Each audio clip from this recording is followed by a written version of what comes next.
हाय दोस्त, कैसे हो आप लोग। आपका ये business studies for class 12 objectives of management आज का चैप्टर है। ये कहें हेडिंग है आज का। ये आपसे कुछ बातें करनी है मुझे। आपने 3 वीडियो मेरा देखा होगा। हमको लग रहा है कि आप कुछ बोर हो रहे हैं, तो चलिए मैं खुल करके थोड़ा सा इसको बता दूं। ये जो आपको सब्जेक्ट ये पढ़ा रहा हूँ, मैनेजमेंट, जो 3 वीडियो से अब तक लगातार चला आ रहा है। एक बात आपको बतानी है कि ये मैनेजमेंट का जो कोर्स आप कर रहे हो, इसका अर्थ ये नहीं कि आप बिल्कुल समाज को या अपने एम्प्लॉय को या देश को या किसी व्यक्ति को ठगने की विद्या है। मैं ठग विद्या नहीं बता रहा हूँ, नहीं। कहीं आपको कंफ्यूजन न हो जाए कि सर जो आप ये 3-4 वीडियो जो दिखा रहे हैं हमको, कहीं ये ठग विद्या तो नहीं बता रहे। नहीं, आपको ईमानदारी से कमाने की विद्या बताई जा रही है कि कंपनी को चलाते हुए, देश का विकास करते हुए, लोगों को अच्छी सेवाएं देते हुए आप अपने को अच्छा बनाते हो, समाज में मजबूत बनाते हो और अच्छा नाम कमाते हो और टाटा बिरला जैसे अच्छे आदमी बनते हो, धीरू भाई अंबानी जैसे बनते हो, बिल्कुल आप समाज में नाम करते हो। ये ऐसा विद्या है और इसी पर ही सारा कुछ चल रहा है, मैनेजमेंट पर ही। तो थोड़ा सा ये बता दूं आपको, बोरियत आपके दूर हो तो जी हाँ, चलिए चलते हैं। परीक्षा पास होने के साथ साथ आपकी लाइफ में भी काम आने वाली चीज है। आप प्रोफेशनल में जाते हो तो आप चाहे होटल मैनेजमेंट में जाओ या जो कुछ भी करो, मैनेजमेंट एक बहुत ही अच्छी विद्या है। अब यहाँ पर हमको आपको बताने जा रहा है ऑब्जेक्टिव्स ऑफ मैनेजमेंट। जी हाँ, ऑब्जेक्टिव क्या समझ आप, ऑब्जेक्टिव का अर्थ क्या होगा। आपको लगता होगा कैरेक्टरिस्टिक्स, नेचर, दोनों अलग अलग है, लेकिन नहीं। जी हाँ, कुछ हेडिंग आप इधर का उधर कर सकते हैं, दोनों एक ही चीज है। परीक्षा में आप प्रश्न पत्र पाते हो तो थोड़ी देर के लिए आप जखमारी करने लगते हो, टाइम पास करते हो, गलत बात है। दोनों एक ही चीज है, कैरेक्टरिस्टिक्स, नेचर। अब आपको बात करें इंपॉर्टेंस और ये फंक्शंस और ये ऑब्जेक्टिव्स, ये तीनों से हेडिंग आप इधर उधर कर सकते हो। कुछ ऐसी बातें आती है, ऐसी जगह होती है कि आप ऑब्जेक्टिव को उठा करके आप फंक्शन में डाल देते हो या इंपॉर्टेंस में डाल देते हो, वो हेडिंग दिखती है तीनों जगह। तो कुछ शॉर्टकट आपको बताएंगे ताकि परीक्षा में काम हो जाए, आपका बहुत जल्दी काम हो। तो चलिए, आप टाइम पास ना करते हुए आपको ले चले। Object, object refers to goal or aim of the management। Object ये हमें बताता है कि हमारा मैनेजमेंट का गोल क्या है, हम करना क्या चाहते हैं, हम दिखाना लोगों को क्या चाह रहे हैं।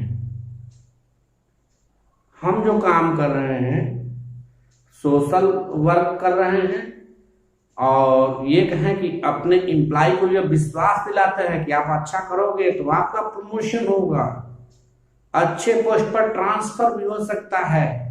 बिल्कुल आप समाज को बांधे रहते हैं, आपको अच्छे अच्छा, इससे सस्ता और इससे बढ़िया हम देते रहेंगे, इसलिए मैनेजमेंट काम करता है।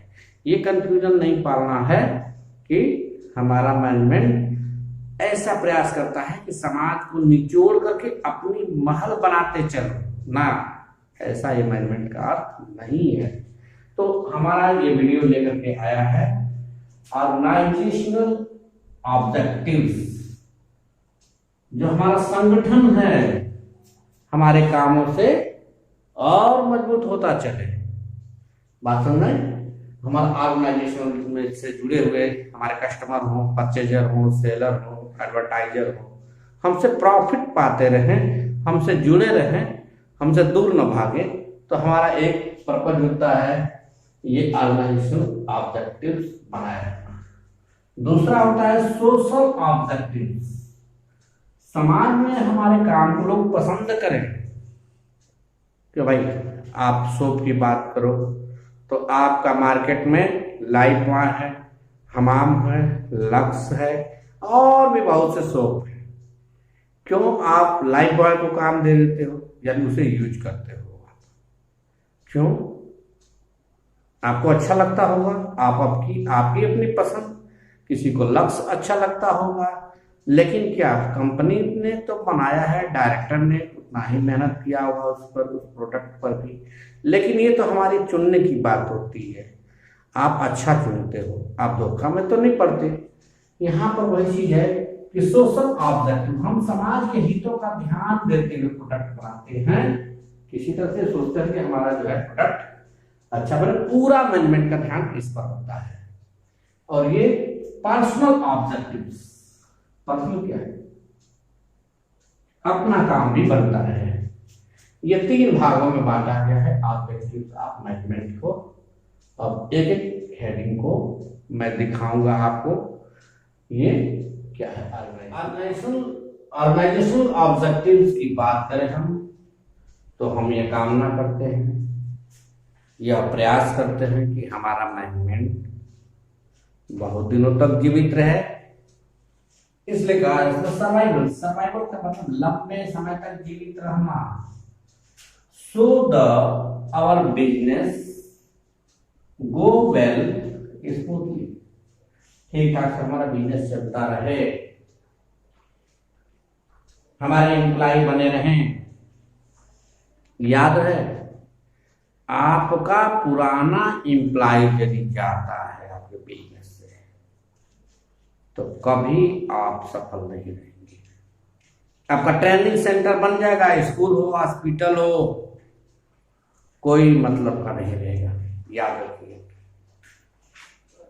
आप अपने व्यवहार से कंपनी भी चला सकते हैं, और चाहें तो आप कंपनी को नरक भी बना सकते हैं। दूसरी बात है profit. Profit is the main objective of business. बिल्कुल ये छिपी चीज होती है, ये किसी को पता नहीं चलता है। हर एक काम के पीछे, हर एक आपके एक्टिविटी के पीछे किसी न किसी तरह का स्वार्थ छिपा होता है, लेकिन हर कोई बताता नहीं। ये मेन मोटिव होता है आपका प्रॉफिट कमाना, to earn the getting profit. कोई आप लॉस की स्थिति में बिजनेस नहीं शुरू करेंगे, कभी कोई सोचता ही नहीं है कि हमारे बिजनेस में हानि। प्रॉफिट मोटिव होता है। Growth, the branch and capital and assets में ग्रोथ डे बाय डे। हमारा बिजनेस दिन प्रतिदिन बढ़ता रहे, फलता फूलता रहे, लेकिन ऐसे सो जाने से नहीं। कहा गया है, उद्यमेन हि सिद्ध्यन्ति कार्याणि मनोरथे न हि सुश्रुत सिंहस्य प्रविशन्ति मुखे मृगा।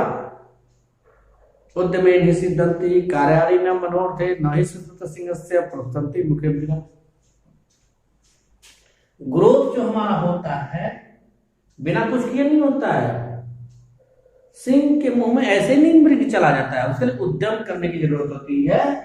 आपको मैनेजमेंट को एक्टिव बनाना होता है।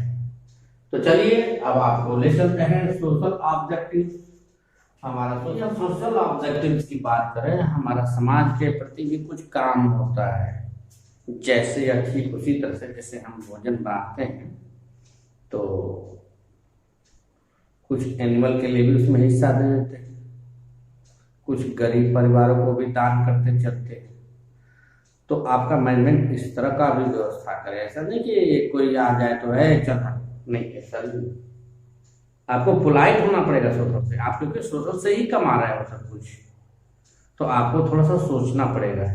जैसे आप लॉकडाउन को ले लो, हर पूंजीपति इस समय जो है कुछ न कुछ दान करने की स्थिति में है। जैसे आप सुने होंगे कि धीरू भाई अंबानी ने इतने करोड़ दे दिए, तो फला प्रधान जी ने इतने पैसे दे दिए।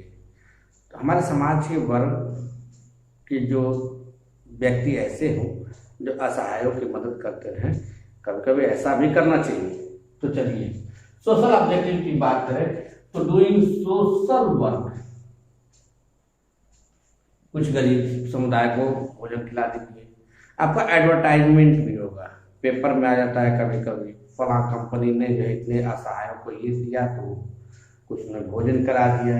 तो ये भी आपका ये मैनेजमेंट में शामिल है। ये चीज ऑब्जेक्टिव में है, आप लिख लेंगे, लेकिन हमारा वीडियो ध्यान से पूरा देखिए तब। चलिए, increasing in salary of staff. Staff के प्रति बेईमानी मत कीजिए। जी हाँ, सबसे बड़ा मुद्दा मैं बता रहा हूं आपको। आप कमा रहे हो, कोई 50% रख लेता है तो 50% इम्प्लाई को देता है, तो कोई 30% दे देता है, तो कोई 10% देता है, तो कोई कुछ देना ही नहीं चाहता है। जैसे लॉकडाउन को ले ले, कितने इम्प्लाई को निकाल दिया। मैं बता रहा हूँ, खुद का दावा कर रहा हूँ कि अगर आने वाले समय में कोई इम्प्लाई जल्दी किसी कंपनी में जाना नहीं चाहेगा, टर्मिनेट होंगे लोग, दूसरी कंपनियों का मुंह देखेंगे। ये क्या है? आपका समाज के प्रति ऑनेस्टी नहीं है। तो इंक्रीजिंग सैलरी ऑफ स्टाफ, जी हाँ, 5% 10% इंक्रीज करिए, फायदा मिलेगा लंबे समय में आपको। ये मैं सिखा रहा हूँ आपको प्रैक्टिकली। चलिए, to give chance for weaker people. समाज में कुछ ऐसे तबके हैं जिनको आप काम दे देते हो तो बड़ा मन से करेगा वो। जैसे आपने देखा होगा स्कूलों में कुछ वीडियो तरह के पर्सन हैं जो कि बहुत अच्छी ईमानदारी से काम करते हैं, उनके पास समय है, उनका अपना परिवार नहीं है। ऐसे लोग पूरा माइंड लगाते हैं आपके बिजनेस में, क्योंकि वह आपकी कंपनी से जुड़ते, बिजनेस से जुड़ते। तो ऐसे वर्ग की आप सहायता करेंगे तो आप उनका आशीर्वाद पाएंगे, आपका मैनेजमेंट स्ट्रॉन्ग होगा। एग्जाम्पल आपको बोल दें, एशियन पेंट्स को ले लें, टाटा एंड सन्स को ले लें, तो अपना आमदनी का जो बहुत सारा हिस्सा अपने एम्प्लॉय पर खर्च करता है। लोग काम करना पसंद करते हैं। एशियन पेंट्स फार्मर्स को बहुत सपोर्ट करता है। और इसी तरह से आईटीसी ग्रुप की बात करें तो वह शिक्षा के लिए अपना कुछ न कुछ योगदान करता रहता है, आईटीसी ग्रुप। तो चलिए, अब हम बात करते हैं पर्सनल ऑब्जेक्टिव्स। जी, पर्सनल ऑब्जेक्टिव्स में हम डिस्कस करेंगे। We know that employees of the organisations are most important resources. मानव धन, हमारे प्रधानमंत्री जी ने भी इस बात को नजरअंदाज नहीं किया। जन धन, यानी जन है तो धन है, धन है तो जन कभी नहीं है। धन से आप जन नहीं पैदा कर सकते, जन है तो धन है। यानी आपका एम्प्लॉय है तो आपकी फैक्ट्री है। यदि आपका एम्प्लॉय गया तो फैक्ट्री गो डाउन, कभी नहीं चलेगी, ना आपका बिजनेस ठीक ठाक रहेगा। किसी ने कहा है, किसी फैक्ट्री को बर्बाद करना हो, किसी स्कूल को बर्बाद करना हो, किसी अस्पताल को बर्बाद करना हो, तो उसके एम्प्लॉय बस झटक लो, काम हो जाएगा आपका, गया वो। तो मेरा मतलब है, एम्प्लॉय आपका सबसे बड़ा धन है। उसको कैसे बनाए रखेंगे, वो कैसे आपके पास रहेगा, इसका उपाय मैं डिस्कस करूँ। एक एक चीजें जब ध्यान से आप देखेंगे, सुनेंगे, नोट्स बनाएंगे। कई बार मैंने कहा, जी हाँ, ये मत समझिएगा किसी बुक में तलाशते रहेंगे, किसी इंटरनेट में खोजेंगे, ये मेरा पढ़ाया नहीं मिलेगा, बिल्कुल दावा 100% है मेरा, अपना ये लॉजिक है। चलिए, सो वी सेव हिम, इसमें उन्हें हमें सुरक्षा करनी होती है, सुरक्षित रखना होता है। कैसे? इम्प्लाई आता है, उसको भूख प्यास लगती है, ये दिमाग में होना चाहिए। मानव पहले मानव है, उसके बाद ही आपका इम्प्लाई है। उसको मानवता की सुरक्षा चाहिए। क्या होना चाहिए? Extra commission. यदि 10 यूनिट आपका ज्यादा बना दे रहा है तो कुछ एक्स्ट्रा दे देते हैं, तो क्या बिगड़ता है जी? कुछ दीजिए उसको और मन से काम करेगा, ऊपर से प्रेशर भी रखिए, चलेगा। Gift provide him time to time, खुल करके मैं बता रहा हूँ, होली दिवाली दशहरा का गिफ्ट दीजिए। एम्प्लॉय घर जाएगा फिर आएगा, आने पर उसे गिफ्ट दीजिए, जाओ भाई अपने घर, फिर आना तो ये गिफ्ट आपको दिया जाएगा। तो एम्प्लॉय जाएगा नहीं। अगला है food and other interest gives him time to time. उसे भूख प्यास लगते कुछ आप देते हो तो बड़ा खुश होता है, नाम लेता है 10 कंपनी के आगे। वहां तो ये सुविधा थी, आप नहीं दे रहे हो, इसका मतलब क्या है, चला जाएगा कल को। Close and other help increases interest, company में मन लगाएगा। आप उसको कभी कभी कपड़े भी देते हैं एम्प्लॉय को, और उस पर अपने आप कंपनी का लेबल लगा देते हो। एक तो कपड़े दिए, ऊपर से एहसान लगा दिए, अपना एडवर्टाइज कर दिए कि हमने उसको ये चीज दिया। वो आपका एडवर्टाइज भी करता है, पहनता है, आपको ड्रेस कोड दे देते हो कि ये आपका ड्रेस कोड है। तो चलिए, आपको बताया ना इस वीडियो में कि मैनेजमेंट कितना खतरनाक है, कितना खतरनाक चाल चलता है हमेशा। वो चाल आपको अगले वीडियो में बताते रहेंगे। जी हाँ, बने रहेंगे उद्धव मौर्य के साथ। ये उद्धव मौर्य का क्लास है जो एक फ्री कोचिंग जैसा आपको यूट्यूब पर लेकर आता है। तो चलिए बात समाप्त करते हैं। आप नोट्स बनाइए, थोड़ी देर तक बोर्ड को मैं छोड़ भी दूंगा, अभी आप नोट कर लोगे। बिल्कुल अनमोल चीजें आपने जो अब तक हमारे साथ समय दिया ना, तो मेरे क्लास के साथ बने रहेंगे। बिल्कुल ये फ्री कोचिंग है आपके लिए यूट्यूब पर। तो जय हिंद, जय भारत, वंदे मातरम, भारत माता की जय।